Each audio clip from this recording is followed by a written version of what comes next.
Today I'd like to talk about bandsaws. As a lifelong woodworker, I've always considered a bandsaw an essential piece of shop equipment, and now that I'm a wood turner, I think it's even more so. Oh, by the way, welcome to the Shady Acres carport today. It's a beautiful sunny day. I didn't want to be inside, so here we are outside. This is a brand new bandsaw, 14-inch bandsaw. I thought we'd talk a little bit about it and bandsaws in general. Bandsaws come in a variety of sizes. You can get portable benchtop models, I think down to about as small as 8-inch. Now I'm talking wood bandsaws here, not metal bandsaws, although this one kind of qualifies as both. And you can get them up to 20 inches or even much larger than that if you're needing something that large. Most people don't need much bigger than 14-inch, but 20-inch would certainly come in handy now and again. And what does 14 inches even mean anyway? Well, it's the throat. This is the throat. And it's the distance between the pillar here and the blade. In this case, it's 13.5 inches. Bandsaw manufacturers are a lot like television manufacturers. They round up. Some people might tell you that it is how high it will cut. This will cut 13 inches when this is raised all the way up. That's not how you refer to a bandsaw. You refer to it by the throat, the width of the throat. And what are some other important characteristics of a bandsaw? Well, it's nice to have a fence. They don't all come with a fence. It's very nice to have one. And a miter gauge. Cast iron table is the norm, I think, for a lot of 14-inch bandsaws. This one happens to be steel. It's heavy steel. The table weighs, my guess is 20 pounds or better. It's nice, thick steel. This one uses ball bearings for a blade guide, as well as a ball bearing thrust guide back here behind the blade. So when you push into the blade, it'll hit that bearing, the bearing will rotate, and the blade won't keep on going backwards. These blade guides keep the blade from moving side to side. Some older saws, I've had 2 or 3 deltas that had rub blocks, solid block material that will wear down over time, and you need to replace them now and again. They're also kind of noisy, and they require maintenance. You have to file them flat every now and then because they kind of wear out. A built-in light is nice. This one happens to be a little LED light. Pretty bright. It's on a flexible arm so you can put it where you need it. Onboard storage for blades and miter gauge and that sort of thing. That's always nice to have. A tilting table is a great feature. I suppose most bandsaws nowadays have those. Also, in this case, the fence can work on either side of the blade, so you can put your fence down on the lower side so your workpiece won't fall off while you're pushing it through the blade. A safety switch is always good. You have to lift this to turn the saw on with the green button, and then just let it sit there, and if you have an emergency or just want to stop it, just hit the big red button and it'll stop. Now, this particular saw has a strange feature. I haven't figured out why, or if there's something wrong. I don't really know. I've looked everything over, it all looks good. But when you push the start button, I guess we could call it soft start, meaning it doesn't just snap right up to speed. But this one takes a while.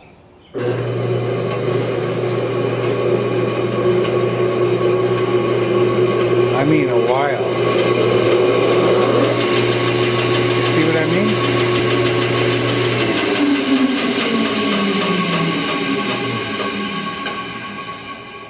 And it has another feature that I've never seen on a bandsaw before. I'm sure there's plenty of them out there. I don't know of any other modern bandsaw that has it. This has a Reeves drive down here. And on this hand wheel, you can adjust the speed of this saw. Let me check and see what that speed is. The speed can be adjusted from 880 meters per minute to 1050 meters per minute. I don't usually run the saw with the doors open, but I'll make an exception here. I want to show you what happens when you turn the hand wheel over here.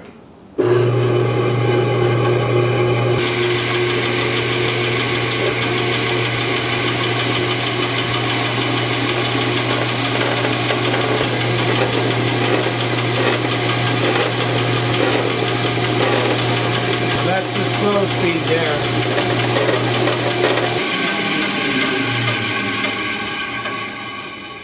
We'll talk about the fence here for a minute. You can just slide it wherever you need.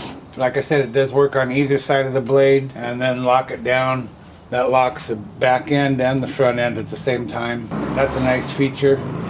You can loosen these two lock nuts over here and lay it down so that this edge is against the blade if you're cutting thinner materials. That's a nice feature. Of course, they put the scale in metric. Doesn't help me for a second. The miter gauge uses a T-slot design to fit in there, so it can't come out. You have to pull it out like that, and that can be a good feature. On the back side of the saw, here's the locking handle.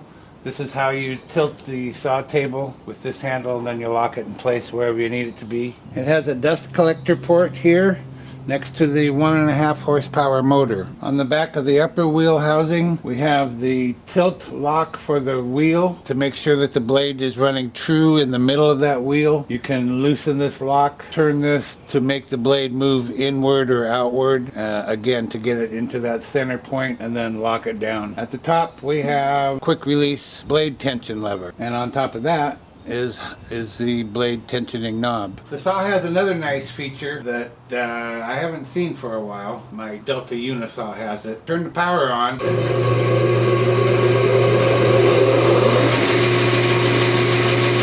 if the power is interrupted,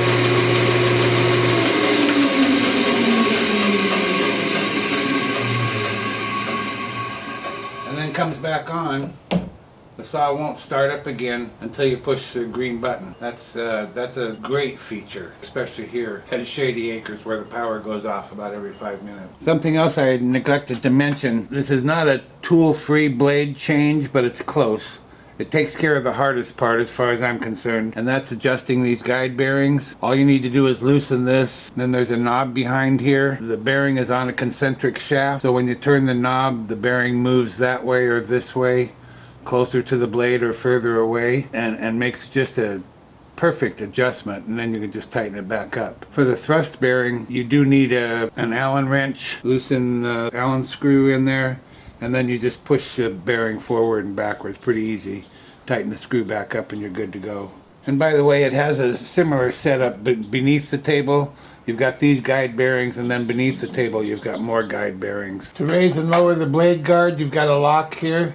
Loosen that lock, and then you just turn this knob to raise and lower the blade guard. And as long as I've got it up there, let's measure it. I think it's said it's supposed to do 13 inches, and it is, well, 13 and a half. That's a plus. So, how does it cut? I have no idea. I haven't cut a piece of wood with it yet, but we're about to. What I really like about this fence, well, a lot of things, but you just loosen that handle and it just lifts off and gets out of your way. Now this is a 2x8 that I have here, just for a test cut or two. And by the way, since I've been turning this saw on and off a little bit, I noticed that it doesn't take as long to get up to speed. So I don't know, maybe the motor needed breaking in or something.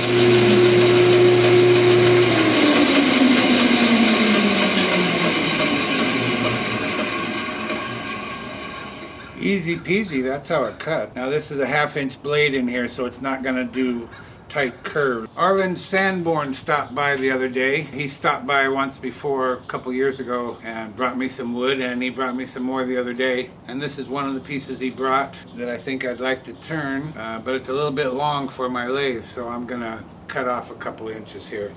If this blade will do it, I don't know. I'll let you know soon.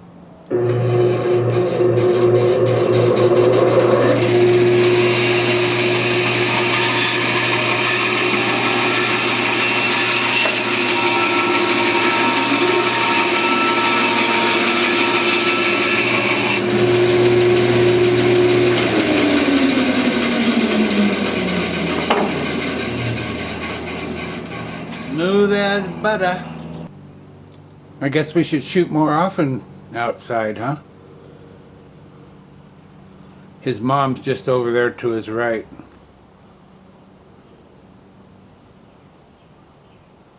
Or maybe I should say her mom. Yeah, her mom. Very common. They come by about every 3 days and eat up whatever the new growth happens to be. And they don't much care what it is. There's Mama.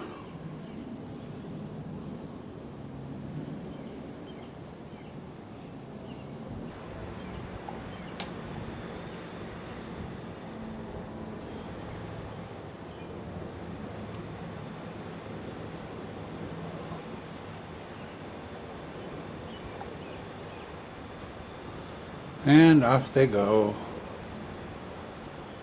So this is the Vevor 14-inch bandsaw model HBS 350. I'll post a link down in the description if you'd like to take a look at these. I think last time I looked there was a coupon code for a discount. I'm not sure if that's still in effect or not, but the link will be there if you'd like to take a look at one for yourself. Do I recommend it? I'd say this is about as feature rich as any 14-inch bandsaw currently on the market. I think I wish it had a cast iron table and cast iron wheels. Even so, it still weighs around 200 pounds. It's a heavy piece of equipment. I think it's a great entry-level 14-inch bandsaw for less than $1,000, which is a pretty incredible price. And like I say, if there's still that discount code or discount coupon, you could save even more. So yeah, I do recommend it. I like it. It did everything I wanted. The wood slid through there easily. If you're wanting to cut soft metals and whatnot with that lower speed, with the Reeves drive, holy cow. I don't know what other bandsaw has that. I'm sure there's some out there though, but not for $1,000. Less than 1,000. It's closer to 900 than 1,000. Yeah, I recommend it. I hope you enjoyed the video. Tomorrow we'll have another turning video. How about that? See you then. So for now, this is Phil, Shady Acres Wood Shop, signing off.